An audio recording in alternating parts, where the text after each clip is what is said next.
Hello guys, முயல் கேமிங்கிறவரை first நம்ம அடிச்சிருப்போம். அவர் இன்னைக்கு நம்ம ரிவெஞ்ச் வாரன்னு கூப்பிட்டுருக்காரு. வாங்க ஒன்றை சொன்னது அவர் எப்படி அடிக்காரு, நம்ம எப்படி அடிக்கிறோன்னு பார்ப்போம். பார்க்க முன்னாடி சப்ஸ்கிரைப் பண்ணி விட்டு மட்டும் வந்துருங்க கைஸ், ப்ளீஸ் கைஸ். ஓகே, வாங்க முயல் போர்க்களத்தில் குதிக்கலாண்டு போயாச்சு. ஃபர்ஸ்ட் போனோன்னா ஒன் டைப்பே நம்மளுக்கு உள்ள மண்டுக்கு. என்னடா ஒன் டைப்பே உள்ள மண்டுக்கு சைடு போனால் அவர் உட்காந்து எந்திக்காரு. எதுக்குடா உட்காந்து எந்திக்கிறேன்னு தரமாக மண்டையில வச்சு அனுப்பிச்சி விட்டாச்சு.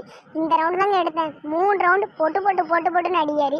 எதுக்கு மேலே எப்படி அடிக்கணும்னு போனால் ஏசிட்டு இந்த இடத்துல பாருங்க பொட்டின்னு வச்சு முடிச்சிட்டாரு. அடுத்த ரவுண்டு போனால் அடிக்கலான்னு போனால் இந்த ரவுண்டு பொட்டின்னு வச்சு அனுப்பிச்சி விட்டாரு. என்ன முயல் வெளியில் இருக்கீங்களாண்டு இந்த ரவுண்டில் நம்ம ஸ்விட்ச் பண்ணி எப்படி அடிப்போன்னு பாருங்க. ஒன்னே ஸ்விட்ச்சு ஓ சாவுடா நான் நிஞ்சாடாண்டு இந்த ரவுண்டு தரமாக அடித்து முடிச்சு விட்டாச்சு. இந்த ரவுண்டில் ஏசிட்டின்னு அடிப்போண்டு டப்புன்னு ஏசிட்டின்னு வச்சு தரமாக ஹெட்டில் வச்சு முடிச்சு விட்டாச்சு. அடுத்த ரவுண்டு பாருங்கள், இதெல்லாம் இம்பாசிபிள் ஷாட்டு. இதுக்கு நீங்கள் கண்டிப்பாக லைக் பண்ணணும்.